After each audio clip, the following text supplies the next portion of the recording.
Okay, we can start, I think now. Should we go ahead? Yes. Okay. Right. Can we start now? Yes. Hi guys. I hope you're doing well in this lockdown period. I am Pragya. Samiksha and I are going to will be taking this session together on career in judiciary. Prior to the webinar, we had received a few questions, and we will try to address all of those questions. We've divided the talk in three different topics, and we'll try to take up those questions. And if there is anything additional, then we'll be happy to take those questions at the end of the session. Now I'll give you a brief introduction about myself. I had graduated in 2013, and immediately after that I started working with Power Grid, and thereafter with Posoco, which is a subsidiary of Power Grid. And I worked in the electricity sector for approximately 5 years. Thereafter, I gave my exam in 2016. I gave UP Judiciary, and by the time the results were out and all, I joined in 2018 as civil judge city, and since then I've been in the civil courts only. Samiksha. Yeah, okay. Hi guys, it's good to be back, and I welcome you to this webinar. So I graduated in 2011, and thereafter, after the RCC recruitment, I joined AMSS Bombay for a year. I was with their CapMarks team. Thereafter, I left in 2012 and prepared for Haryana Judiciary. Joined in 2013, left the Haryana Judiciary in 2015, after which I wrote Delhi. And since 2016, I've been a part of Delhi Judiciary. And currently, I'm posted as a Metropolitan Magistrate in the Karkaduma courts. And let's start the session then. Pragya, would you take over? Yeah. So starting with the first topic, we'll quickly give you a brief of as to what you should expect when you join judiciary and what is the job profile like. So when you have to enter the district courts or the lower judiciary, there are two ways, there are two levels actually. One is the lower judiciary exam, which we had written, and the other one is a higher judiciary exam. So when you're joining at the when you're taking the lower judiciary exam, you either join as a civil judge or a metropolitan magistrate or a judicial magistrate, depending on where you're posted, in which city and which court you get. And when you take the higher judiciary exam, you get posted as an additional districts and session judge, which is also a post in the district courts. Now, as far as the lower judiciary exam is concerned, there is no prerequisite which is required as such apart from your law degree. But when it comes to the higher judiciary exam, there are certain prerequisites which are state-based. For example, your age has to be 35. You need to have a running practice of at least 7 years. Some states require you to give a proof of a running practice, some don't. So it completely depends on your state. Now, these exams are conducted by the high courts of that particular state. However, in the lower judiciary, a few states, the high courts take the help of the public service commissions of that particular state. And based on that, the pattern of the exam is based. Now, coming on to when you join, when you initially start, I will give you a quick brief of as to what kind of cases you get on the civil side. So the cases, for example, I am posted at the city court, which is a parent court, which is also the court of institution. So the kinds of cases that I get on a regular basis are property disputes, specific relief matters, declaration matters. Then apart from that, the two most important and urgent things on the civil side would be injunction matters and execution matters. I think in law school, we don't really pay a lot of attention to execution, but execution plays a very important part in the working, and it occupies most of the part in the civil courts. I think, Samiksha, you can give a quick overview about the criminal courts. Okay. So like Pragya mentioned, in Delhi also the recruitment is at two levels. One is your DJS, the Delhi Judicial Service, and one is your DHJS, the Delhi Higher Judicial Service. Now for DJS, like Pragya mentioned, you need to have a law degree and there is a minimum age, maximum age limit of 32 years. However, for DHJS, again, running practice for 7 years and the age limit of 35 years. Now, unlike other states, in Delhi, there is no posting as CJJD or MM together. The work is completely segregated. So either you're posted as a civil judge, junior division, or you are the MM, which is a metropolitan magistrate. Now, since Pragya has already talked about the civil cases, since I have been primarily given criminal work since my joining, I'll be talking about work as an MM in Delhi. Now, it primarily depends upon the district in which you are posted. The cases would depend according to that. So, assuming you're posted in Patiala House, the cases would pertain mainly to forgery, cheating, and stuff. However, if since I am at Karkaduma, and the kind of society, the strata where people come from there, it is mainly theft, dacoity, robbery, kidnapping, and things like that. So in Delhi, primarily your work as an MM, a regular day would involve disposal of bail matters, other urgent applications like superdari, permission to travel abroad, granting judicial custody or police remand. Further, you would be required to record evidence on a daily basis depending upon your cause list. Also, you would be required to record 164 statements. And primarily, it is a mainly miscellaneous work which you would be doing as in your MM ship in Delhi. So, Pragya would be talking about the promotion and seniority then. Yeah.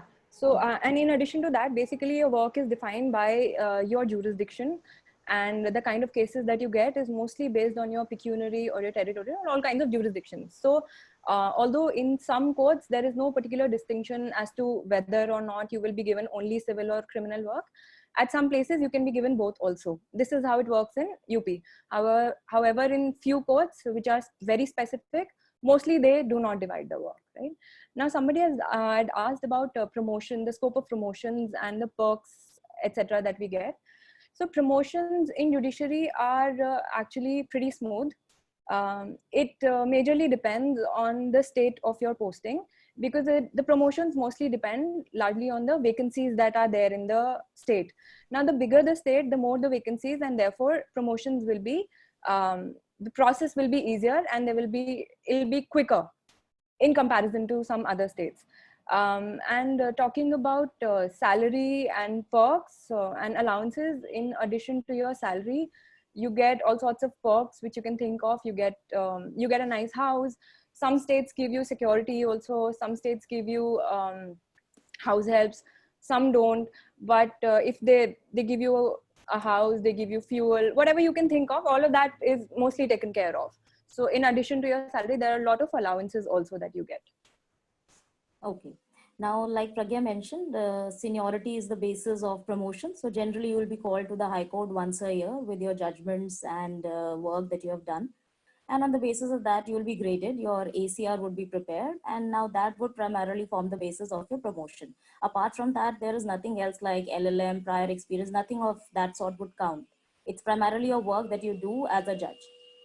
Now, talking about the allowances and the salary is pretty decent, can't complain. And regarding the allowances, there are a lot of allowances in Delhi. So either you would get your HRA or you can opt for a house. Apart from that, there is a robe allowance, electricity reimbursement, water reimbursement, mobile phone reimbursement, allowance for technological devices, allowance for furniture, which you would be getting every 4 or 5 years, and newspaper bills, like I already mentioned. So primarily everything else is taken care of. So therefore, it would be apart from the salary or considering allowances and everything, it would make up to a very good package deal to join Delhi Judiciary or any other judiciary for that matter. Now, what was the next topic, Pragya? Next is the pros and cons of judiciary. Yeah, and also some of you asked the question regarding AIJS as to how it would impact our judgeship as such. So first of all, it is not in place, as all of you guys know, and it is proposed to be in place in 2022. But let's see how it goes. So it would primarily be inducting judges at district judge level.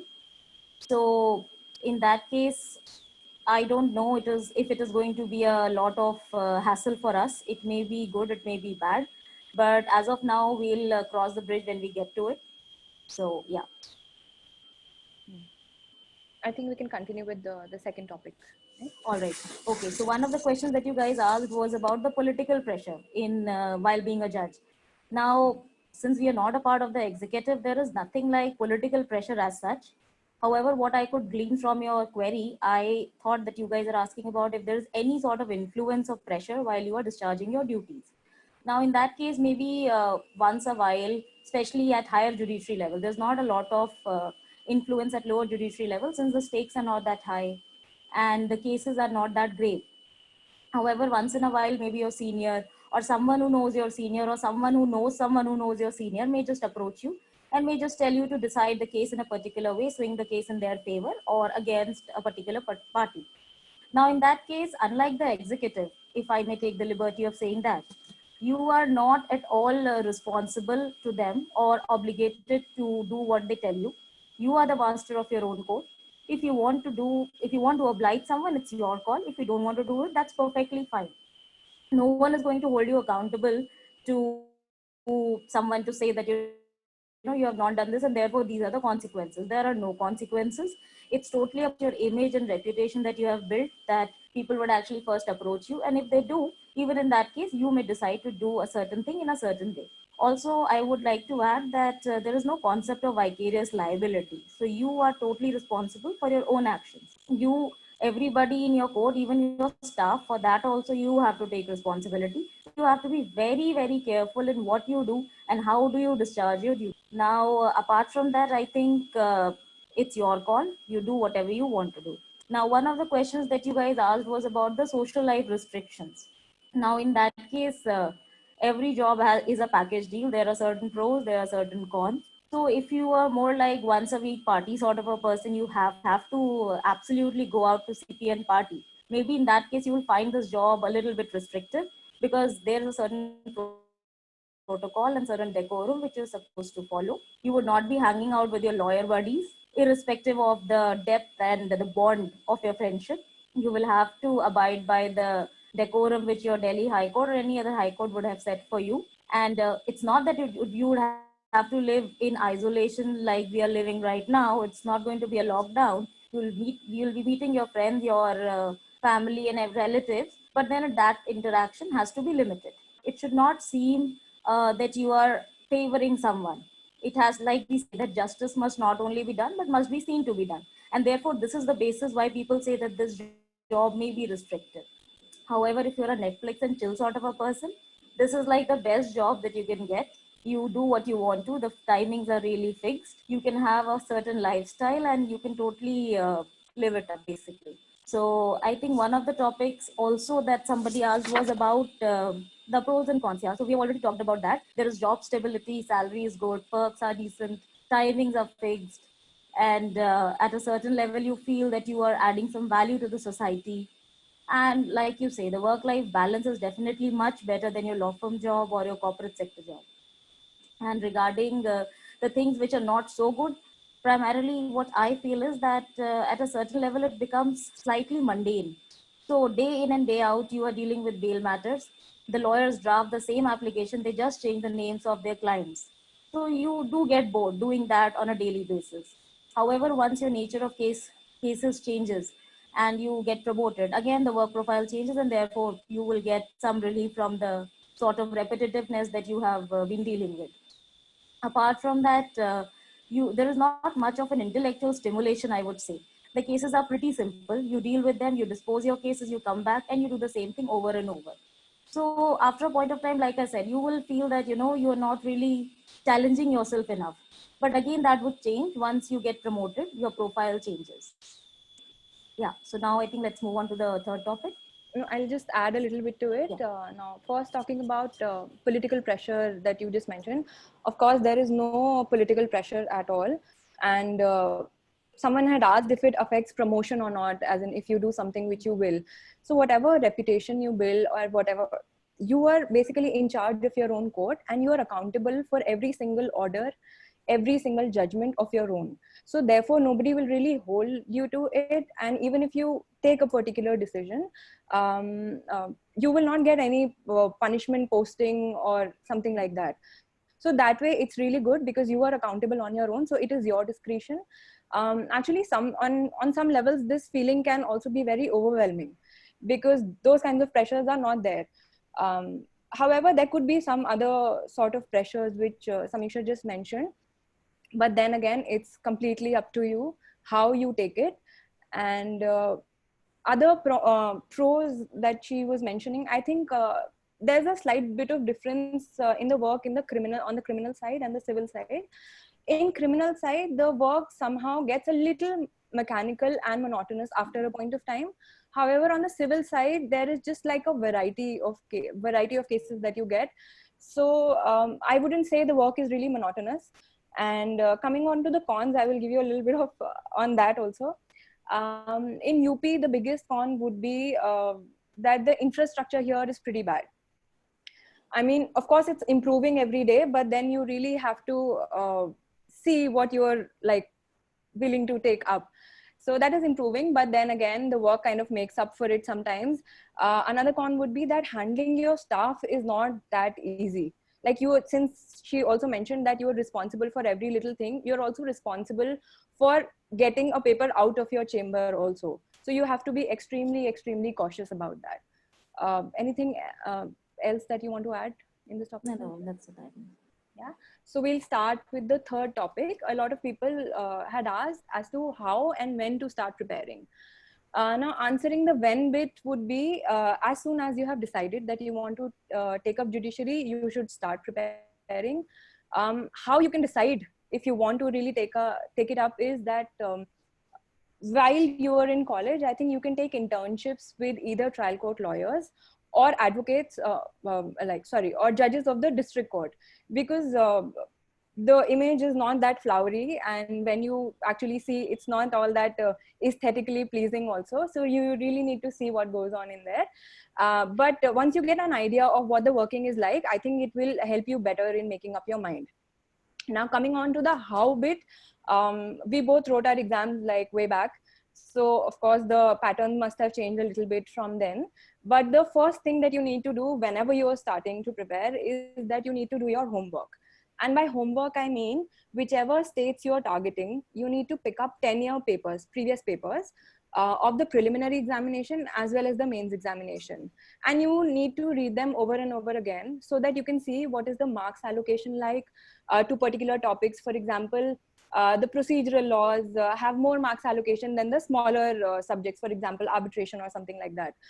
And apart from that, you can also see what are important topics that you will get to know, as in from which particular area of law there are more questions which are being asked. So once you've done that, you will have an idea. After that, you can start preparing. You can start taking up subjects. Like, for example, you can take the bigger subjects first and the smaller ones a little later. Apart from that, there are also a lot of local laws and additional things which vary from state to state. So you can make a list of that. For example, Delhi has its own local laws. Rajasthan has a lot of local laws. UP also has. And these are the things that we do not study at law school. So you will have to prepare that also. Once you are thorough with your syllabus, then the pattern keeps repeating. But you will have to do your homework first whenever you're starting. And the most important bit is, after finishing each and every subject, you need to take up MCQs. You should do as many MCQs you can. You should take up test series. And once you're done with law subjects, on the side, actually, you can also keep preparing the GK bit or the current affairs, and you have to be really aware. So you keep reading the newspaper. So I'll give you this one little tip which I had taken.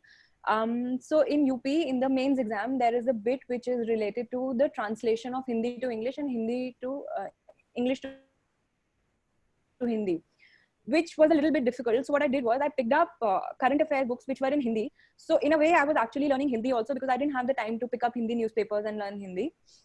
And it's not the regular spoken Hindi. It's like a little difficult than that. And that way I also learned Hindi. So the translation bit got easy. Now, since these portions have a lot of marks allocation, you should not ignore these little portions, because they really make up for a lot of marks in your mains exams as well. So yeah, this is a little bit about how you should prepare. And the most important thing is that you need to pick up bare acts, the latest bare acts. I don't think we pay a lot of attention to bare acts in our law school. So bare act reading is extremely important over and over again. Apart from that, you need to do a little bit of case laws, and commentaries are only required for particular topics which you think are more important when you can trace the pattern. And depending on that, then you start preparing. You don't have to do all the commentaries of all the subjects. It is not required at all. Okay.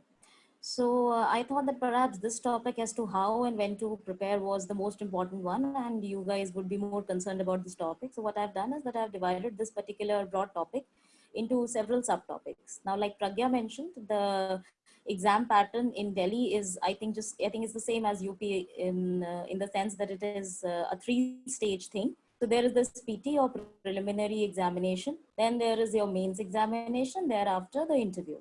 Now in your PT, you would be given 200 MCQs, and which would involve your GK and law subjects, for which you would have to check out the notification as and when it is in place, so that you get to know as to what is the syllabus. Now there is 25% negative marking. So like you do with all competitive examination, you need to be sure about what you are writing and what you are thinking and what you are actually putting down on paper. Now in your mains, there are 4 papers in Delhi. So one is your GK and language paper, which is 250 marks. Now which involves your GS, which would be your static GK, your current affairs, and your language paper would be about essays, translation, pressy writing. Then thereafter is your civil law 1 paper, which involves various subjects like Contract Act, sales of goods, specific relief, partnership, HMA, Mohammedan law, Delhi Rent Control Act, torts, etc. Now this exam is of 250 marks, which will involve both your theory as well as your questions, application based questions. Then is your civil law 2, which is a tricky paper because it involves only four bare acts. One is your CPC, one is your evidence, thereafter limitation and registration act. So you really need to know these acts in and out. You need to be very sure about what you are reading, what stuff you are reading, and what stuff you are retaining. Now this paper is also 250 marks. Thereafter, you have your criminal law, which is again the standard acts, IPC, CRPC, and Evidence Act. Again, it is 250 marks. So in all, it is an 850 marks aggregate mains paper. Now, once you qualify your mains, you would be called for the interview, which is a 150 mark thing. And based on your combined score of mains and interview, let me tell you, PT is only a qualifying examination. Your marks are not really given any weightage for your final selection. So it's your mains and your interview marks which will count and ensure whether you're selected or not. However, there's a rider. In your interview, you need to score at least 50%. So out of 150, you need to be at least a minimum of 75 in order to finally get shortlisted and be selected in Delhi Judiciary. And interview, again, they can ask you any random thing. So for example, I'll talk about my interview in Haryana. I don't remember much about Delhi. It was only a 2-minute thing. But in Haryana, it was a fairly detailed interview. So there was one question in which I had talked about using a cell phone. So the next question was, so who has invented the cell phone? So of course, all of you guys would know that Alexander Graham Bell has invented the telephone. But cell phone, I just told them that I don't know. And I would look it up on my cell phone once I leave the premises. So at that time, you really need to think and answer. So interview can be fairly challenging. But once you can establish a rapport with your interviewers, it will be fine. Now, what is the next topic? One thing, like Pragya mentioned, was the strategy.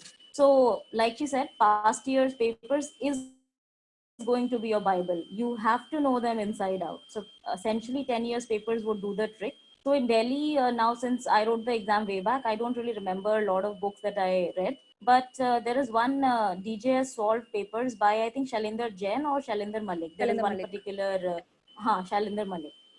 So you read that book to get you an idea as to what is expected of you. Now that cannot be like the gospel truth, as we say. You will have to improvise and you will have to see what will fit in and what can now change as per the current prevailing law. So now that is one good reference book for you to start and know as to what to do and how to do it. So apart from the past year papers, for your GS, of course, I'm sure everybody would be reading the newspaper. What is a lawyer without GS and newspaper? So you guys would know your GK well. For static GK, you can read Universal's guides, and there are many other books. PD, Pratyogita Darpan, many people would read. CSR, you can read. Now that, I think if you join a particular coaching, they'll give you a detailed list out of which you can pick and choose as to what will help you. Then apart from that, like I said, the Delhi paper involves both theory and application based questions. Your bare acts are like really very, very important. You need to know everything. Like she mentioned, that execution is something which we really ignore. So we just know that it is a particular order, I think order 21 in CPC, and we just move on. But all these bare acts, they have some meaning. Every provision, every word is, so for example, let's talk about the Contract Act, as I just clicked my mind. So there is something called a contract and there is something called a void agreement. which is defined in section 2 of the Contract Act. So once you read the definition of a void agreement, and once you read the definition of a contract, you would see that each word has some interpretation, and there is a reason why a void agreement is not called a void contract. So these things you have to really pore over them and then understand as to why was this particular thing incorporated in the law book, and how are we going to interpret it in our daily activity of judgeship.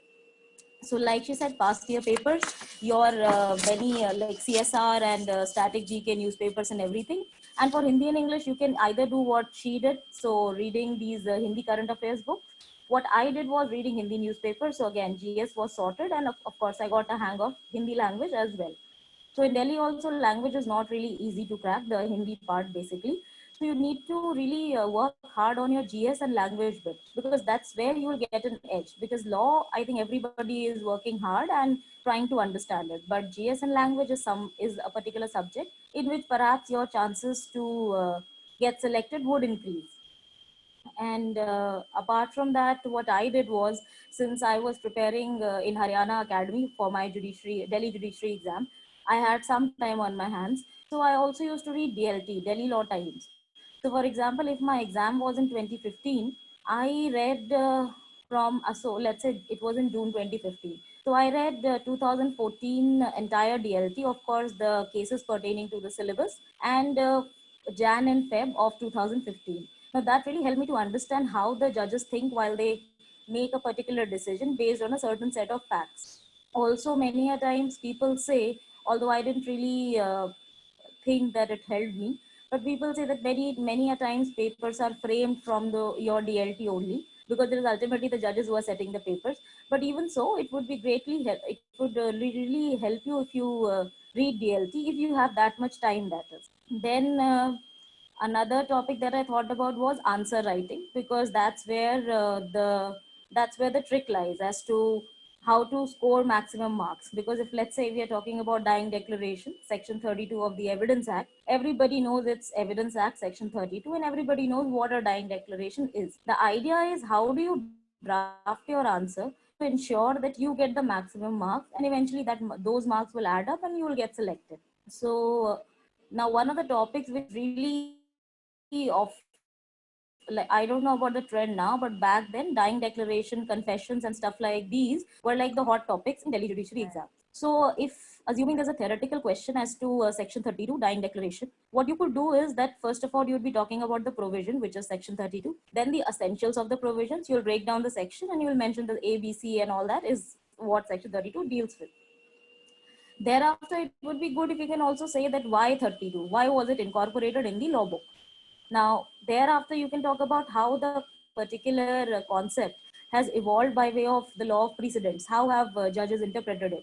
Now, obviously, if you're writing Delhi, it would be helpful if you quote the Supreme Court and your own High Court, similarly for other states.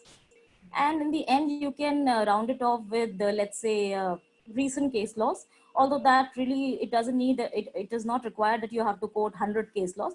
Maybe one or two would be good enough. Now, let's talk about if there is an application-based question which involves section 32 or any other provision for that matter.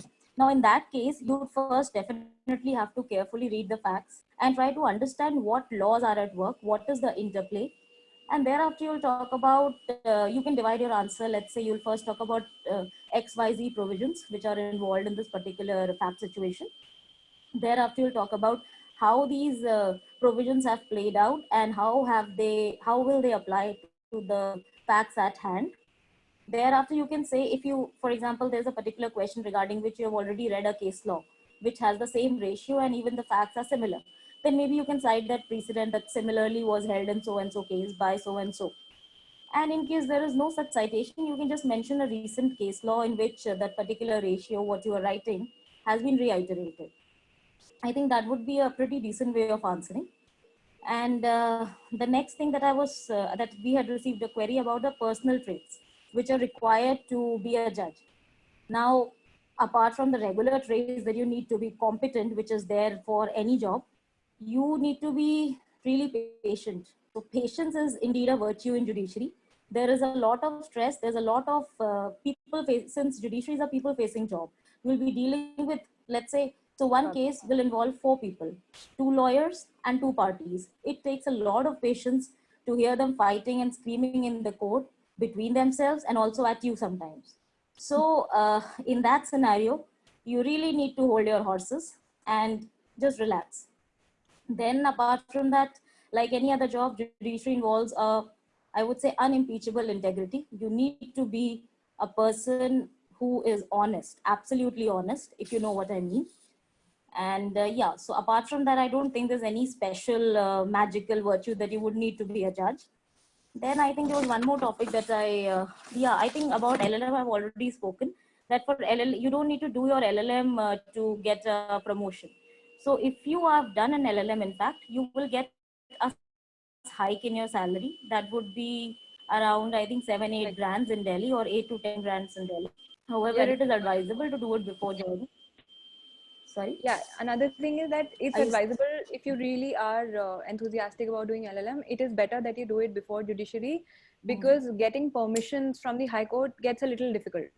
So if you really want to do it, you take it up before entering judiciary. Yeah, because you'll have to take the permission from the High Court for joining an LLM, and also thereafter, each time you go to write the exam, you'll have to take repeated permission from the High Court again. Now that becomes really hectic. And also, one of the questions that was asked by the people were that is it better to practice before you join judiciary? Now, now I asked to myself as to why was this question raised, as in what difference will it make? Honestly, it will not make any difference, because either side of the bench is a completely unique and different experience. You learn XYZ on being a lawyer, and you learn ABC while being on the dais. So litigating, to my mind, is not a prerequisite for joining judiciary, except that if you, let's say, have litigated in the district courts at the lower level, you would perhaps in certain matters be able to know the lawyer's intent better. So if the lawyer is trying to provoke you, so maybe at that time you would be able to know better how to react. But even without litigating, maybe 6 months or 4 months on the job, you would know what the lawyer wants and what is this lawyer's reputation and why is he doing it, what he is doing. So I don't think litigation is important. I So think in just want addition to. to that, if you have litigated, it always helps you in answer writing. So, for example, because pleadings play a very important role in the mains examination. So, since I was working with the Power Grid and I had done a lot of drafting myself, so that really helped me in the answer writing, because again, pleadings. However, since I mentioned that the earlier you join, the better the prospects of you going up the ladder in terms of promotion. So, if you really want to do it, then you do it as part of internships. I think that works better, that during internships you can get a hang of the drafting also. It will help you in your exam definitely. Samisha, we can take question and answers now. Yeah. Yeah. Are you there, Tila? Yeah. Yes, I'm here only. So we have 15 questions in this question and answer section, and then some questions in chat section as well. Okay. Okay. The first is BCA exam mandatory for giving civil judge exam? No, it's not. 1 second. Let me see. What is the? Is Is it difficult to BCA? switch from corporate to judiciary? Have you Are we? opened the chat window or the question and answers? Do you want me to speak for both? Yeah, sure. That also works. The next question is, what is the scope of vacancy in coming years and some clarity on Indian judicial services? Tilak, your voice is breaking. Are you reading out from the Q&A session? Okay. Yeah, Q&A. Can you hear me? Yeah, I can hear you. So Yeah. which question are we taking up right now? This third one, I think, scope of vacancy in coming years and some Okay. clarity. Yeah, Okay, Indian. so there is no set pattern like the UPSC as to when vacancies will come out. You will actually have to keep checking the High Court's website, and if you're in that circuit, then you generally get to know. It mostly comes in the newspapers. But this is something which is not nice, because there's no set pattern as to when the exam will be held, or what kind of vacancies will be out. They're trying to make it slightly better by spreading the vacancies across years, but there is no set pattern as of now. Yeah, similar with DJs as well. It depends on how many people the High Court wants to recruit at a particular point of time. So there may be a batch strength of, let's say, 250, or like in our case, just 15 people. So like she said, there is no set pattern. You will have to constantly check the High Court's website. And yeah. Next question is, when it comes to take cognizance in medical negligence cases, do judicial magistrate have soft corner towards them while deciding in cases of doctors? Irrespective of what we may think, we are not supposed to have soft corners for anyone. It is like the core skill that again we'll need to decide the case in a particular manner. You only need to know the law. I don't think you need to be sentimental about lawyers, women, children, or let's say doctors as well. It's totally the fact scenario. Like we said, that you need to know the law, you need to know the facts, apply it to your particular file before you and decide. Would you want to add something? No, that's the same for civil and criminal, I think. Okay. The next question is it a myth or truth that mostly advocates are elevated or appointed as a high court judges, not from lower judiciary? Actually, there is one case which has just come out, and there's a particular allocation. We're not going to really deal with this question in detail, but of course, so there is one scope where you have a limited exam. In UP, you have a limited examination which is conducted for the judges, in which if you are serving in the lower judiciary, then you can clear that exam and reach the higher judiciary without that promotion process. However, in the past, there have been people who've been writing these exams, and by way of interim orders, they've been allowed to join in the higher judiciary. But now, I don't think you can take up the higher judiciary exam like that. From now on, I think you can take the limited exam Right. for services, but you cannot apply for the HJS exam if you're already serving as a lower court judge. Yeah, there was, I think, a petition pursuant to which the Supreme Court decided what Pragya is saying. Yeah, very recently it has been decided. Okay, the next question is, what is the correct year to start the preparation of judiciary in law school? Would you like to go ahead, Pragya? I think as soon as you've decided, but what I would say is that when you're studying procedural laws in the third year, I think it is very important to pay extreme attention to procedural laws. And once you've done that, then you can start preparing. You can start preparing from first year also if you want. You can keep you can keep checking the newspaper. You can keep reading whatever laws are being taught. But procedural laws play a very important role. So once you've done that, then you're ready to start preparing. Okay, so in addition to what Pragya said, let me tell you, it is not a very difficult exam to crack. So you don't need to really be preparing. Be so paranoid. Be so paranoid or prepare for, let's say, 5-6 years. You can easily spend your college life chilling and doing whatever we have been doing and you guys have been doing. And thereafter, once you decide that you want to join Amarchand or let's say you want to join judiciary, you can just start preparing. So the only thing is that you need to have clarity as to which state you are going to appear for, because the pattern for different states is very different. So you need to first be very clear. You cannot have a uniform pattern to say that you will be cracking Delhi, Haryana, UP with this particular strategy. You have to have a different strategy for every exam. So instead of then just writing 100 exams, you need to decide that you want to be a judge in Delhi, UP or Haryana, and thereafter look up the question papers or prepare a strategy and thereafter prepare. So I think 1 year or at the max 1.5 years, I think should be more than enough, even if you have not taken coaching. The next question is, does coaching really helps or is it fine to prepare self? It actually depends on you. So I was working all throughout while I was preparing. So taking up a regular coaching was very difficult for me. So I mostly joined a coaching, which was a weekend coaching, to take up question and answers and to know what is to be done. So here you have to do a little bit of smart studying, then regular studies, and you need to know what has to be read and what has to be left out. And in addition to that, for the test series, I think you can either take a coaching or you can just simply take question and answers, and you can take those test series. They're easily available in the market, and you can keep doing those. It's not very essential, I personally feel. Okay, so regarding coaching, hello, can you hear me there? Yeah, I can hear you. Yeah, so I just wanted to add that, like she said, it is absolutely not essential to join a coaching and go for a regular system in the sense that you go for a 10 to 5 class. You can just join test series. The only thing that I feel helps you when you join coaching is that when you are studying, or not studying rather, when you are giving an exam in a competitive environment, you are solving the test papers with 100 other students. So in that case, it gives you a sense of urgency and a sense of purpose to what is expected. So perhaps you can, it is a sort of a simulation for your exam. So it's only to that extent I feel that coaching may help. So you may just join test series if you're, of course, assuming that your concepts are absolutely clear. Yeah. Okay. Just. It is that it is better to sit for the JMFC exam right after the law school, or sit for the ADJ exam after 7 years of practice. And on the same lines of using DLT, should one thinking about HJS read local RCRs and other PHHC reporters like those put up by Chawla Publishing? Okay, so Tilak, can you please repeat the question or tell me what question number is it in your question answer session? It's in the chat section. Abhijit Okay, is it's in the chat. asking. Yeah.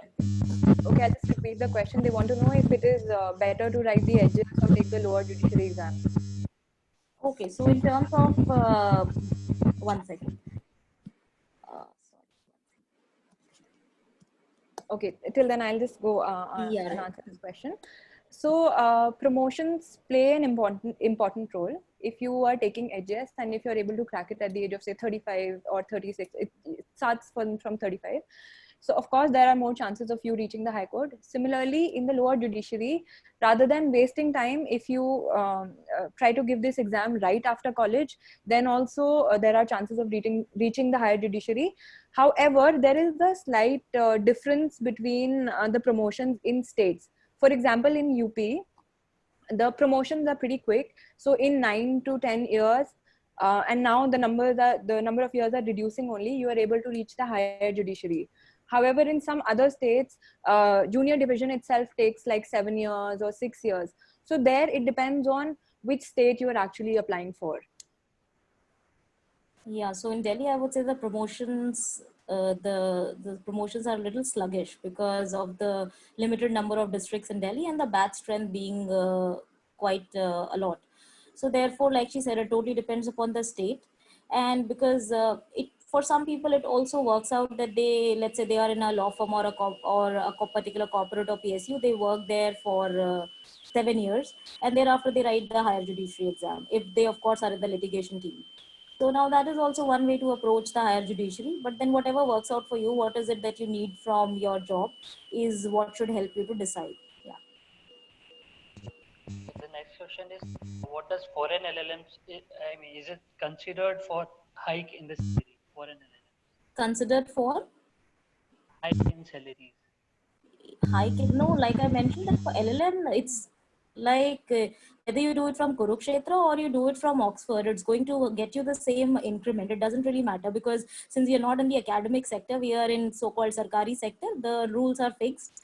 And you may do your LLM from whichever college. The hike is going to be same for everybody across the board. It has got It just nothing has to to do be a with regular your LLM. Yeah. So in It has Delhi, to be it's a a regular. regular. Yeah, so it depends on the state. So like Pragya mentioned, in UP, it has to be a regular LLM. In Delhi, it can be an LLM through correspondence also. That will also fetch you your increment. Yeah. The next question is it easy to switch from corporate sector to judiciary, and can one prepare for judiciary while being in corporate sector? I think Pragya would be the best person to answer. I think it completely depends on, see, if you're working in a law firm, I don't know. There have been people who have cracked exams despite working at law firms. But corporates, if your corporate gives you enough time and you can spare a few hours after your work, I think you can do it. It's definitely a little bit more difficult because you have to keep going back to how to start and you have to keep pushing yourself.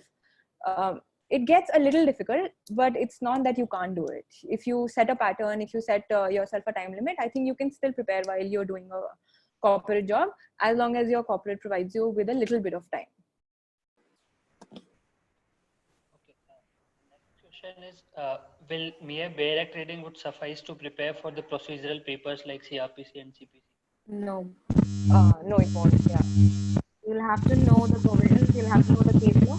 And it is important to know the case law because you would want to understand what would you actually write in your answers and how will the provisions pan out in a certain factual situation. So I'll give you an example. Now, for example, let's take the IPC. In the mains examination, when you're doing your BERAC, you have to be extremely thorough with your BERAC. After that, you have to be extremely thorough with your illustrations, which are given under offenses. I'm just giving you an example. And after you've done all of that, you will also have to apply all of this along with the provisions to the application-based questions. So I think when you are doing your homework and when you're picking out topics, especially with the procedural laws, you will have to study the topics really well, in addition to your BERAC and along with case laws, because you will have to do the application bit, and then you will also have to write about it. And sometimes they also give you overlapping questions, which you will not be able to answer with only with the help of BERAC. You will need to support it with case laws. For example, they will give you two facts which are extremely close, and then they will ask you to apply which law will apply. Okay, and then something will come to your mind and it will be quite similar, and then you'll see that both the questions are for 20 marks each, so you can't write the same thing. You will have to differentiate, and that's where the role of commentaries and the role of case laws, particularly the latest case laws, comes into picture. But then when we're again talking about the big subjects, mostly the procedural laws. Okay. The next question is, could you please tell us a bit more about the financial remuneration part of it? We'll take it up state-wise. So for Delhi, I think, like we said, that there are a lot of allowances irrespective of the state. And now what do you guys want to know exactly? Like I said, the salary is pretty competitive. Of course, you'll not be getting, let's say, 2 lakhs a month, but then eventually you will get there. But it's not peanuts as well, unless you want us to specify a particular figure. Yeah, it's the same for UP also. Yeah. And the allowances also make up for a major part of the salary, like apart from the salary. So if you want to know the specifics, then we can tell you. Even advisable to go for LLM, considering that it will take 1 year time? That is your personal choice. If you really want to go for LLM, then I would just suggest that you do it before you join the judiciary. As again, the permission bit is a little difficult, and especially if you want to go out of the country to do LLM, then though you should definitely do it before joining the judiciary. Because even in Delhi, they may be liberal in granting you permissions for doing LLM, but of course it will be a correspondence thing. You would not be able to join regular LLM even as you are serving in the judiciary. So it's better to do it before. The next question is, how long did your training go? Was it one or installments? Like your voice is breaking. How long did your training go? Was it in one go or installments? So it varies. If you have a big batch, this is a training, there are a particular requisite number of days that you have to finish in your training. So for me, it was 6 months, which was 3+3. These were the academy training months, like 3+3. And apart from that, there were 60 days on the job. So which was like a training with different judges. So for 6 months, I was in Lucknow training at the institute. And for another 60 days, plus an additional of 1 month, we were training with the judges at the district court only. Okay, and for Delhi, it's the same. So you are attached with the courts, where you sit with the judge and learn things on the job. And there is also an academy part of your training, which is an institutional bit where you'll just go and attend lectures. So it's a 1 year thing. So maybe they'll do a 3-4 months of academy, thereafter 2 months of courts, and thereafter again academy. So totally depends upon the availability of judges and the availability of instructors at the academy. Yeah. We also have an exam at the end of the training. So you have to qualify that as well before you are given your dice. Right, in Delhi, there is no such exam. So yeah, it depends upon the state. You'll have to, like I said, decide which state you want to opt for, and thereafter you will be able to get a better sense of the questions. Yeah. Sometimes you also get an exemption from training. For example, there were a few people who had done their training at UP or other states, and then they wanted to join Delhi. Since they'd already taken up the training bit, so they were exempted from training. So sometimes that also happens. It doesn't happen in UP though. You will still have to go through your training. Okay, Delhi, in fact, it does happen because I was serving in Haryana for a year and I had already undergone my training. So my training in Delhi was exempted after a month of institutional training. Yeah. Next question is, can people working in law firms having admission to BCI eligible to give higher judiciary exam? Once What do again, can you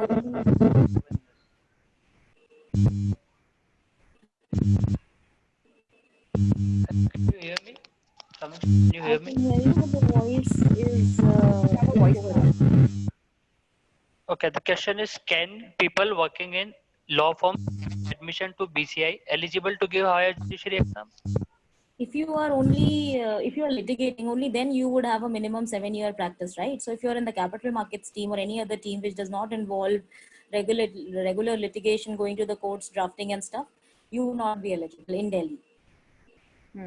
Because sometimes you have to give a proof. It keeps changing, with states. Sometimes they ask for this is what I meant when I said you need to have a running practice. So sometimes they ask you for your pleadings, etc. But you have to be registered with the bar and all to complete 7 years. But then it again depends on the state which you're targeting. If you don't have to give the proof of your litigation, then you can write that exam. But mostly it's asked during interviews and stuff, so it's not advisable. Okay, the next question is, do law school grades matter, like in terms of interview scores or anywhere else? In terms of, Interview or in anywhere else? I think the law school would matter. So if you were to tell them that you're from Nalsa, perhaps they would, at least my panelists were pleased in Delhi as well as in Haryana.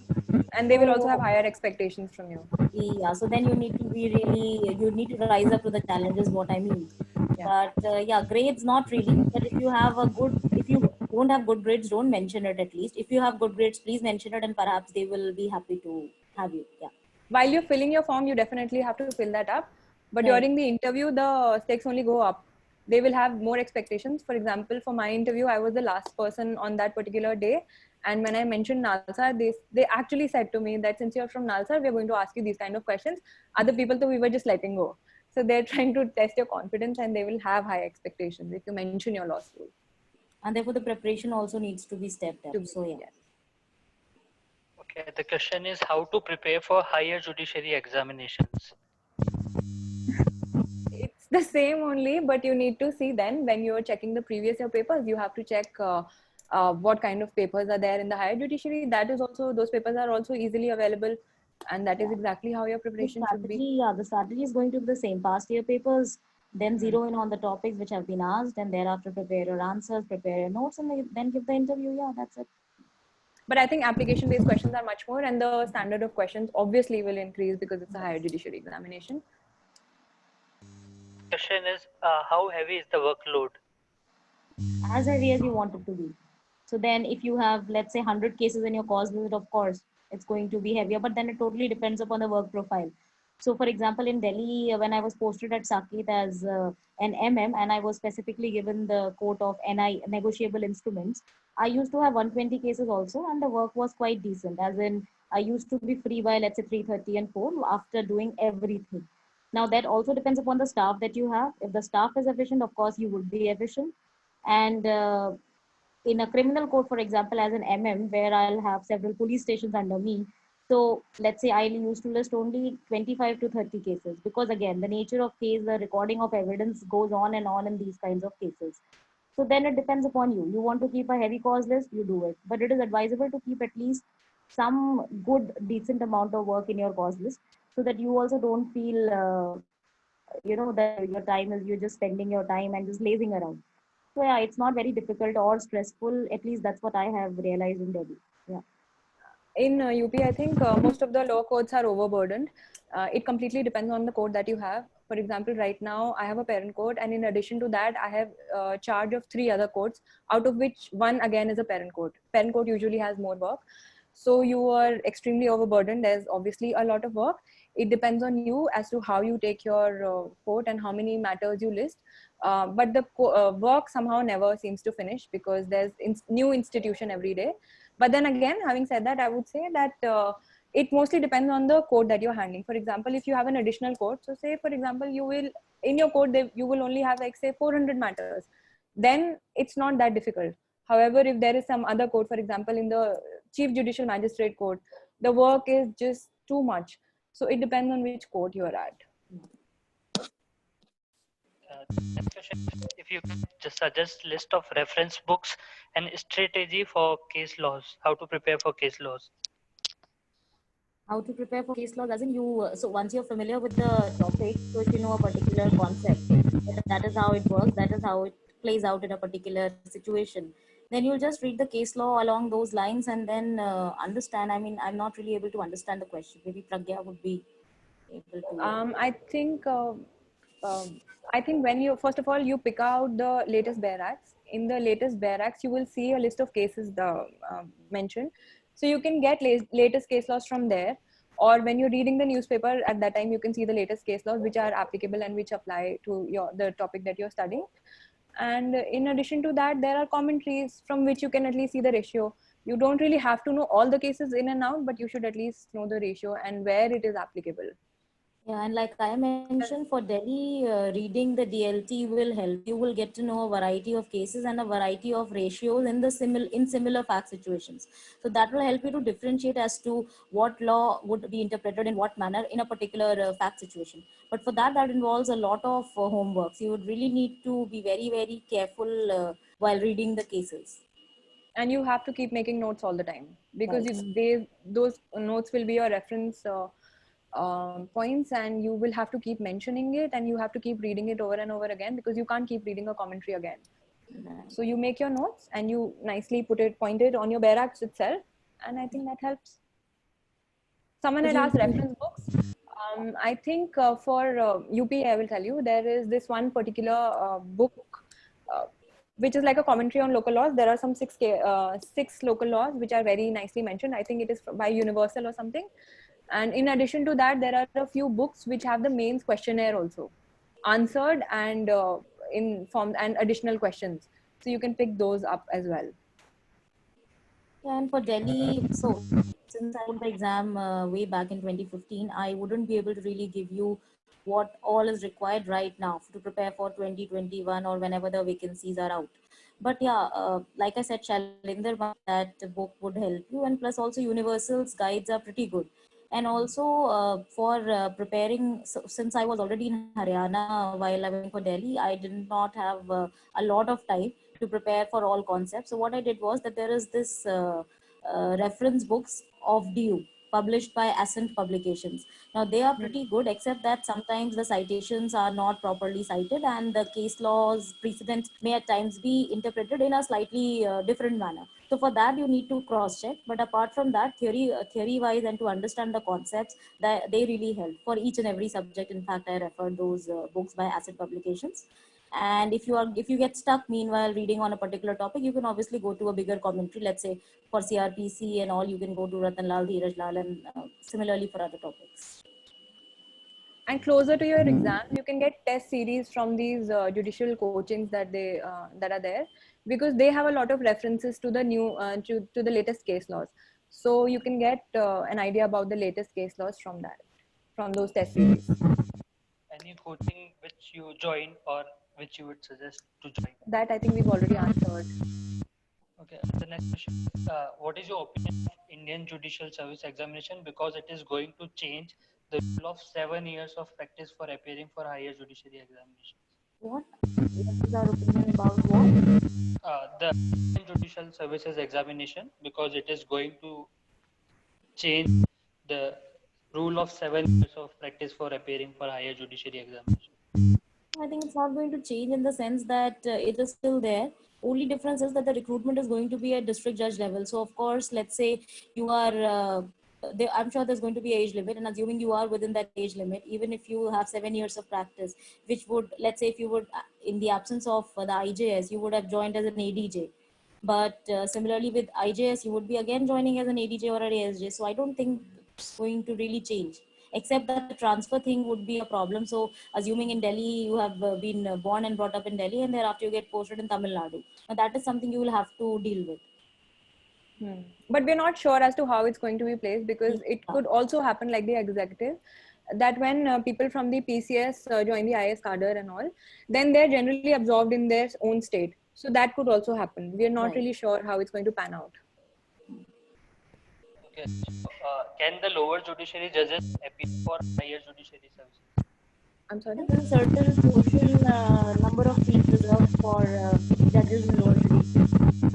You can appear and if you crack the exam well and good. But of course, now that is lesser than the advocates' percentage. That's the pattern in Delhi. In UP, Yeah, there's a ratio. There is a ratio of direct recruitees and then promotees and then direct recruitees. So it depends on state to state. Mostly it's lesser. Often is the transfer to place. so, I cannot hear that related to transfers. Transfers in UP are after every 3 years. And if there is a promotion involved, then it can be whenever your promotion is due. yeah, in Mostly Delhi also.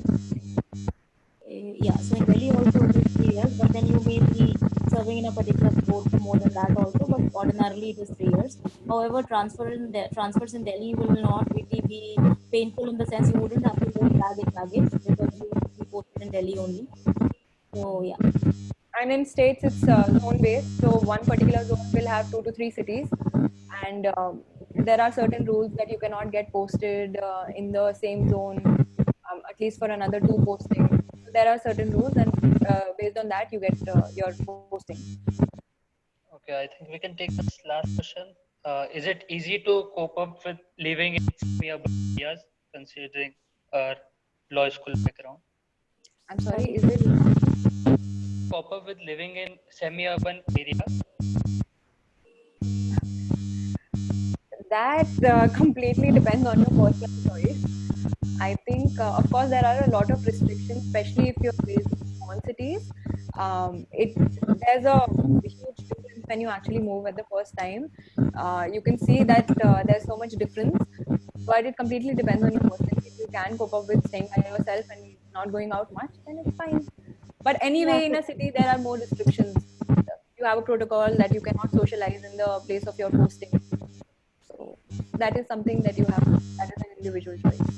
Yeah, like we discussed earlier, also it's a package deal. So if you are getting 100 allowances, perhaps there are certain things which would seem a little difficult. So if we let's say we're working in Amarchand for let's say 20 hours out of a 24-hour day, then working for let's say for working for 5-6 hours and then living in a semi-urban area, then that is again it is totally how you mold your personality to the needs of your job. Yeah.